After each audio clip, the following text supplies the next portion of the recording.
It's Divas That Care Radio. Stories, strategies, and ideas to inspire positive change. Welcome to Divas That Care, a network of women committed to making our world a better place for everyone. This is a global movement for women, by women, engaged in a collaborative effort to create a better world for future generations.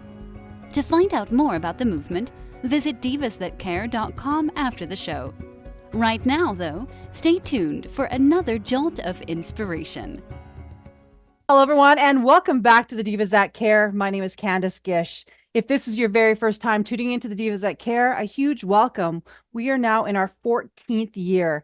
We are listened to in over 30 countries around the world, and it's because of all of our amazing guests, our tribe out there, our listeners, our hosts, everybody that's been involved over the years. We're so grateful to each and every one of them that has been a part of this. Our journey has been one of so many ups and downs, but it's so amazing that we've continued to do this because we have so many people that we want to continue to talk to. We're always learning and we're always growing, and we meet so many amazing, extraordinary individuals out there. So I hope that you're able to even check out some of our past guests, because I know that you're going to be inspired by them just like I have. All right, today's amazing guest is Alex Boss, and I am so excited to have her on the program today. She's an amazing author, and we're going to learn more about her. So welcome to the show, Alex. Thank you. I'm so happy to be here. Thank you for having me. Well, I'm so happy that you are patient with me and getting back onto the program here. Yeah, no worries. So Technology, right? it's technology, it's one of those Yeah. things we have to deal with. So, Alex, would you mind introducing yourself to our listeners today? Yes, absolutely. I'd be happy to. So my name is Alex Boss, and thank you so much for pronouncing my last name correctly. I only get that every once in a blue moon. So it is B-O-S, but pronounced Boss. And I am the author of the Game series. Books 1 and 2 are out now. It is a speculative fiction series about a young woman who gets sucked into this virtual reality game. And you can kind of think of it as Squid Game meets Black Mirror. So fans of either of those two shows will really love this book. Oh my gosh, I love it. I was so intrigued. I'll be honest with you. Before we had this call, I went and I Mhm. checked out your information. I thought, what is Yeah. this book about? And I'm like, that part of it, when it said that, I thought I was so intrigued by it. So, Yeah. Alex, how did you get into writing? Yeah, that's a great question. I was a former English teacher. So I taught high school literature for about 5 years, both in Memphis, Tennessee, and then in Denver, Colorado. And so I've always loved books. I've always loved to write. Um, and my experiences with my students in both of those places really helped me to think about the role of identity and how successful we're able to be, not only in this country, but really throughout the world. So I started to think of, if I were in a virtual world, how would I construct my identity to be the most successful person I could be? And that's sort of where the concept of this virtual reality game came from. So, yeah. That's crazy. I love that. hmm Yeah. So, how long ago did you write your first book? Yeah. So the first book in the series came out, I guess maybe just over a year ago at this point. And then the second one came out in November of 2024, 2023, excuse me. Oh, that's excellent. Yes. Did you start writing, during the COVID times? No, I didn't. I during COVID, I still worked pretty much for the entire time that we were in COVID. So I didn't really have the bandwidth to, and I was working pretty much 7 days a week at that point as well. So Hmm.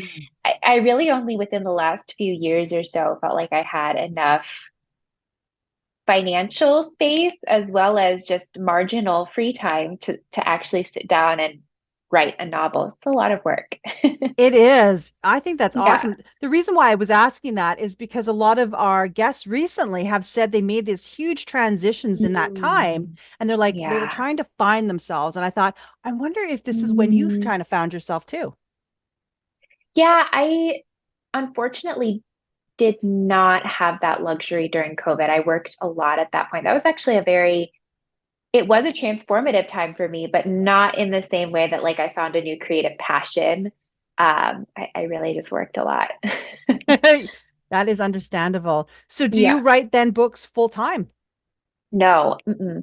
I right now I work for a pharmaceutical company, so I do have a full-time job. This is my lunch break, hence the hard stop at the end of the hour.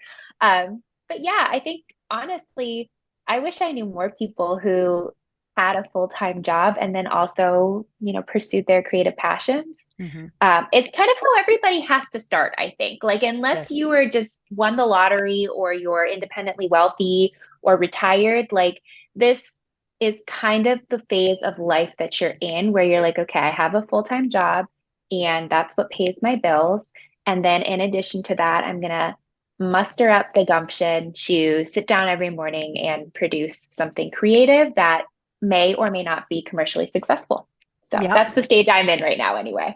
Well, you know what? Congratulations, because it is. It's Yeah. hard to be able to do that. And I think a lot of people have that misconception that artists or authors or anybody in that creative field, they can do it full time. And it's very Hmm. rare that we're able to do that on a full-time Yes, basis. absolutely. Yeah. And I think that was like, once I realized that, I was like, oh, then I just need to get started now. Because I think we have a slew of reasons that we put things off, right? Well, I'll do Mhm. it this time, this time, this time.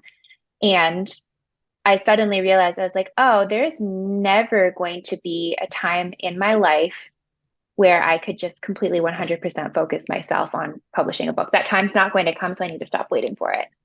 I love that. And thank you so much for sharing that. I think that's what our listeners really need to hear, because a lot of people are scared to start because Hmm. they don't know how to necessarily, balance your time. And that's kind of a question I have. You said you're working full time. How are you Yeah. able to kind of put these time commitments into your schedule for writing?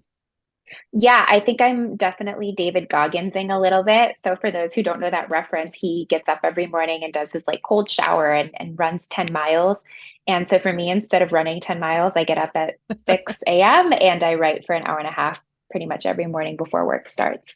Well, you are definitely an inspiration to me doing that, because Oh, thank you. I have a challenge. Like, I definitely put 15-minute increments into my day. And that doesn't Hmm. always help me when I'm trying to do my creative pursuits. But Mm, I love that you're able to do that every day. You get up and that's a schedule. And I think that yeah. a lot of us would learn a lot from that and be able to accomplish a lot more if we were more diligent in that aspect. Yeah. And I think, again, the realization that I came to was I used to try to write after work, right? I would hit 5 o'clock and I'd be like, okay, well, now I have to do the things that serve and fill my cup and that I'm passionate about. And I just never had the energy at the end of the workday. And I realized that I needed to show up for myself first thing in the day and do my most creative task that nobody was going to hold me accountable for. Because at the end of the day, nobody's coming and knocking on my door and saying, hey, did you write this week? Nobody cares except for So me. true. Right. Isn't that the truth? Nobody really Yeah. cares. It's like you're Yeah. doing this for yourself and you're hoping that people are going to be love what Yes. you're creating. So I just kind of Yes. want to dive back a little bit, Alex, if you don't mind. Sure. Tell us a Sure. little bit about your very first book, and then let's talk about the second part of it. Yeah, for sure. So the very first book published last year is just very simply called The Game. And it focuses on a narrator who's really at a low point in her life. She's feeling pretty lost. And as a result of feeling lost, she is sucked into this vortex, this virtual world of the game where players are paid to work a shift wearing a digital headset, right? So imagine like a motorcycle helmet, right? So they put this contraption on, it locks into place, and they play for 4 hours. And they're paid according to how successful they are completing a mission for that day. So that's the premise. And I like that because I actually watched a movie, and so I understood exactly what you just said, because my kids Yes. and I are, and my kids are gamers. So I have a Oh, bit of an awesome. understanding what that's all about. And I think that's a great description for our listeners today. Oh, awesome. Yeah. Yeah. I am not a gamer. So I'm always like very curious with people who actually play video games, although I don't think that this type of a game exists yet, right? Like, so the sophistication and the technical advances just have not come into play yet. Yep. Um, but I am curious when somebody who does consider themselves or label themselves as a gamer when they read it, I'm like, oh, what did you think?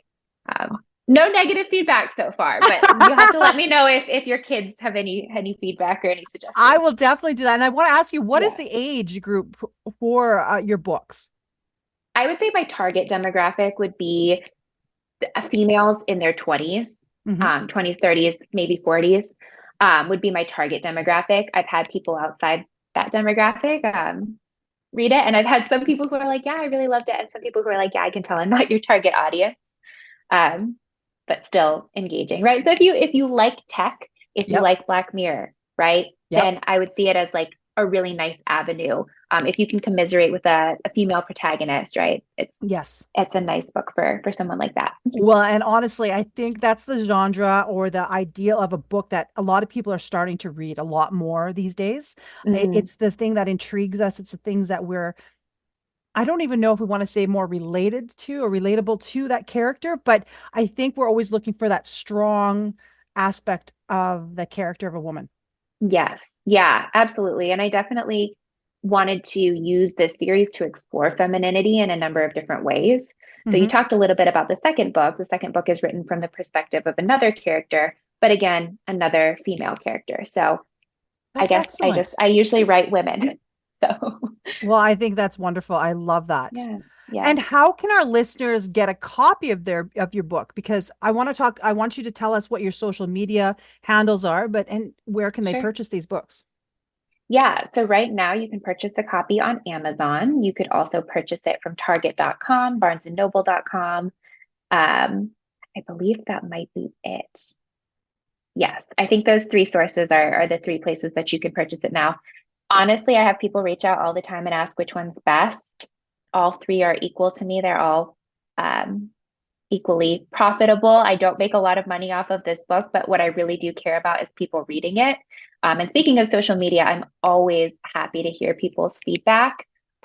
As an emerging author, especially, I love to connect with people who loved it, people who have suggestions, people who want to hear a different character's perspective. And my social media handle is Alexandra_BOS boss. Perfect. And I noticed that you were on Goodreads.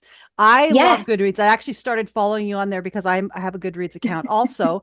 And I Yes. think this is a great thing. I just want to do a shout out to our listeners because as an author, it is so important to have reviews.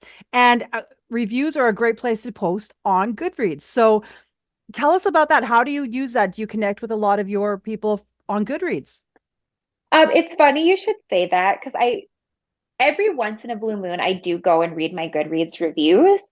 And it's been within the last 6 months or so that I've started seeing people that I have no idea who they are on there. And that was a huge milestone for me, right? Because for a long time, for like the first 3, 6 months, I was asking my friends, my family to go on and, hey, could you review this? Hey, could you review this? And, 15 people did. And so now there's more like 45 reviews for my book. And I know that the majority of them now are actual reviews.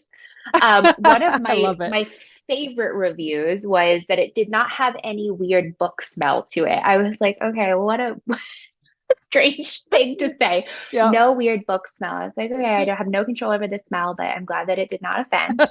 Um, and then actually, this is weird, but like one of my biggest milestones was my first negative review because you know that like your grandma and your aunt are not going on there and giving you a negative review. It's the people who believe that you're like a real author that are like, yeah, I'm going to Yeah. slam this a little bit. And so I was Yeah. like, okay, once I get slammed, then I'm a real author. So that was a huge milestone for me. That is fantastic. And I love that you Yeah. take it that way because sometimes it's hard. When people No, don't like what 100%. you're writing, they're like, and you're Yeah. like, should I be offended? I'm like, no, that's just great. No, it's Because at it's if least you you know don't have somebody's reading haters, you're it. not popping, right? Yeah, exactly. Yeah, Yeah. any publicity is good publicity, right? Oh, that's awesome. Well, Alex, I have had a blast chatting with you. I know you have to run here. I would love to have you back on the Divas That Care because I would love to talk not just about your books, but about, I think, life. I think that you have a lot of Yeah. information that would probably inspire a lot of our listeners. Oh, thank you so much. Yes, I'd love to come back. Thank you so much for having me. Oh, it has been my pleasure. So I just can, if you don't mind, if there is a last minute tip, something that you can share with our Mm, listeners to maybe inspire them up the upcoming author out there or somebody that's trying to balance their creative life with their full-time profession, what would it be? yeah, I think one of my favorite things to remind myself is that discipline, curiosity, and gratitude will take you a million times further than luck ever will. And so you can't just wait to be discovered. You can't sit around and wait to become famous, but cultivating those three skills and practicing them consistently, I think is not only how to develop a life of meaning, but how to become really successful in your chosen field. I love that. Thank you so much for saying that. Yeah, of course. Well, we'll definitely have to do this again. So thank you so much for being my guest today. Of course. Yeah. Have a good rest of your day. And thank you again for having me. It's been a You are pleasure. so welcome. And to all of our listeners, thank you so much for tuning in today. I'm going to be posting all of Alex's social media on our links here. Make sure you share it, you like, and you comment. It helps out our guests when you're able to do that. And go check her out on Goodreads. Check out this amazing book and support her in any way you can. Thank you so much, Alex. Thank you to all of our listeners. And remember to do something kind. Until next time, everyone. Thanks for listening. This show was brought to you by Divas That Care. Connect with us on Facebook, on Instagram, and of course on divasthatcare.com, where you can subscribe to our newsletter so you don't miss a thing.